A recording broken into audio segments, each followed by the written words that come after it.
미래 50년을 책임질 대구 도시철도망이 6월 26일 발표되어 대구 시민들의 많은 관심을 받고 있습니다. 특히 인구 감소가 지속되고 대기업을 유치하지 못하는 경우, 이번 계획에 포함되지 않은 곳의 경우 더 이상 철도 노선이 생길 가능성은 없는 곳이 될 가능성이 높기 때문에 이번 도시철도망에 더욱 관심이 쏠리게 되었습니다. 이번 계획안에 대한 반응으로 일부는 교통오지라 불릴 정도로 철도 노선이 거의 없는 서구가 서대구역으로 인해 조금 혜택을 보게 되었다는 반응도 있고, 수성구에만 너무 철도 노선 계획이 집중되는 것이 아니냐는 의견도 있습니다. 아무래도 철도 사업은 국가의 예산이 필요하므로 비용 대비 편익값이 기본적으로 사업성을 충족해야 합니다.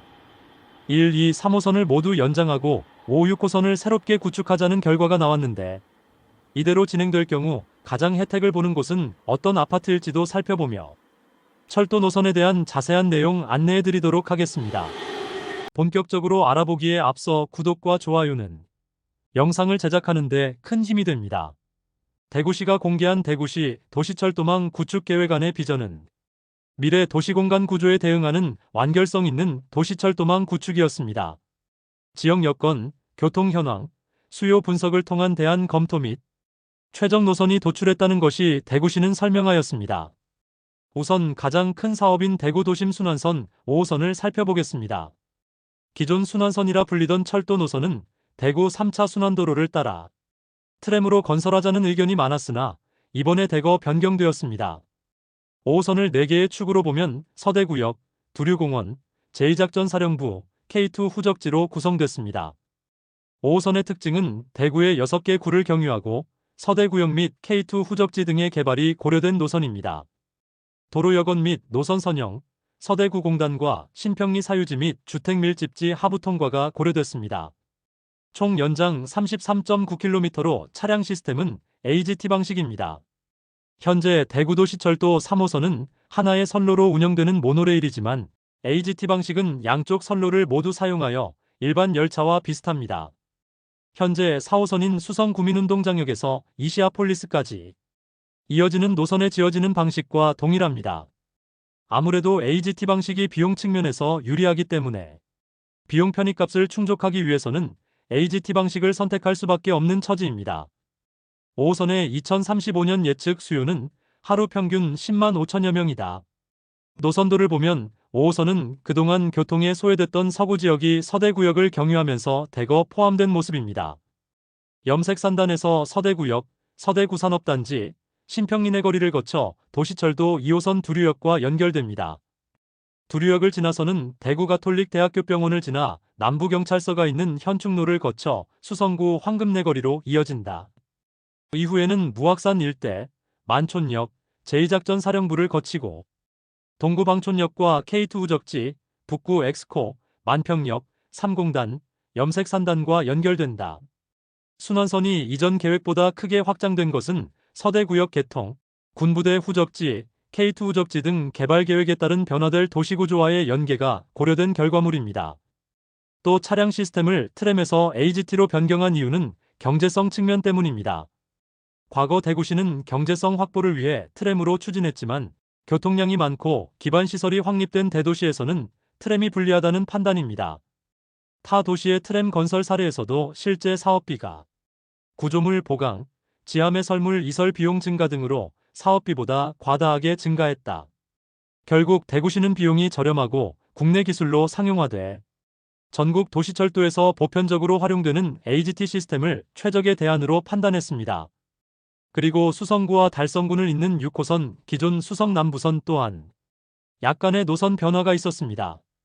6호선은 대구은행역에서 출발해 수성못, 파동IC, 달성군 가창면 스파밸리로 이어지는 9.3km의 노선입니다. 신천을 따라 수성구와 달성군 가창면을 연결하는 것이 핵심입니다. 신천변 재개발과 2, 3, 4호선과의 연계가 고려됐습니다. 차량 시스템은 5호선과 같은 AGT로 대구시는 노선 및 도로 여건을 감안했습니다. 2035년 예측 수요는 하루 평균 2만 400여 명입니다. 그리고 1, 2, 3호선 연장선이 이번 계획안에 발표되었는데 제2국 가산업단지 지정에 따라 설화명공역에서 국가산단을 연결하는 1호선 옥포 연장도 추진합니다. 2002년 대공역, 2016년 설화명공역에 이어 도시철도 1호선 서편으로 옥포까지 연장하는 노선입니다. 이 사업은 옥포 차량기지 이전을 고려한 것이 특징입니다. 연장은 2.5km로 총 사업비는 4,610억 원이 투입될 것으로 보입니다.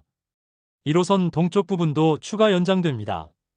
하양역에서 경산시 하양읍, 영천시 금호읍이 포함됐습니다. 레츠런파크 영천 연계를 고려한 노선으로 2024년 1월 기획재정부 예비타당성 조사를 통과했습니다. 기존 2호선과 3호선도 연장됩니다. 2호선 연장의 경우 영남대역에서 경산시 암양읍까지 이어집니다. 암양읍 주거 밀집 지역 연계를 고려한 노선으로 영남대역에서 대학로 하부를 통과하는 선형 계획입니다. 연장은 1.2km, 총 사업비는 1,698억 원이다. 3호선 남부 연장의 사업 구간은 용지역에서 대구대공원, 수성알파시티, 고산역으로 구성됩니다. 3호선 하단과 고산역을 연결하는 노선으로 지역 장래 개발이 고려됐습니다. 명품 동물원이 들어서는 대구대공원은 물론 제2수성알파시티, 기존 수성알파시티를 지나갈 예정입니다. 이 때문에 3호선 남부 연장은 대구시가 공개한 신규 및 연장 노선 중 비용 편입값이 0.876로 가장 높게 나왔습니다. 비용 편입값이 0.7이 넘어야 되는 경제성은 0.764가 나왔고 0.5 이상을 충족해야 하는 종합평가는 0.569로 나와 도시철도망 기본계획 수립 지침을 만족시키는 것으로 나타났습니다. 대구시는 7월 중으로 시의회의 의견 청취를 받은 뒤 8월에 도시철도망 구축계획을 승인해달라며 국토교통부에 신청할 예정입니다. 이로써 모든 철도 노선 계획안을 모두 살펴보았습니다. 그런데 이러한 계획 중에서 가장 눈에 띄는 곳은 5호선 순환선과 6호선 수성남부선이 겹치는 중동내거리 일대와 이미 2, 3호선이 지나가는 수성동 일대가 가장 수혜를 보는 곳이라 할 수 있겠습니다. 과거 수성구 중동은 아파트 단지는 적었고 주택가가 주를 이루었으나 최근 중동에 대규모 신축 아파트가 지어지고 거주자가 대거 유입되면서 비용 편익 측면에서 사업성에서 많은 개선이 있었습니다. 그러나 이것은 계획안을 냈을 뿐 언제 사업이 진행될지도 모르는 상황입니다. 오래전부터 이야기 나오던 순환선이 첫 발을 내딛는 과정인데 과연 이번 하반기에 어떤 결과가 나올지 지켜볼 필요가 있겠습니다. 과거 문재인 정부 시절 지역마다 굵직한 철도 사업들을 예타면제를 통해 대구와 광주를 잇는 달빛 내륙철도 사업이 진행 중에 있으며 대구 산업선 또한 올해부터 착공하였습니다. 이러한 선례가 있듯이 의외로 빠른 공사 진척이 있을지도 모르겠습니다. 도시철도가 없어서 상대적으로 소외되었으나 철도 사업의 진행으로 거주 편의성이 획기적으로 개선되어 실거주자와 투자자들의 조명을 받게 되면 아파트 시장에 큰 영향을 미칠 것으로 보이므로 실현되는 시기가 언제일지 관심을 가져야겠습니다. 이상으로 6월 26일 발표한 대구도시철도 계획에 대해 살펴보았습니다. 다음 시간에 더욱더 알찬 대구 부동산 소식으로 찾아뵙겠습니다. 그럼 대구 부동산 시장을 바라보는 시각을 넓히는데 도움이 되는 대구 부동산 선진이변 구소가 되겠습니다. 오늘도 시청해주셔서 감사합니다.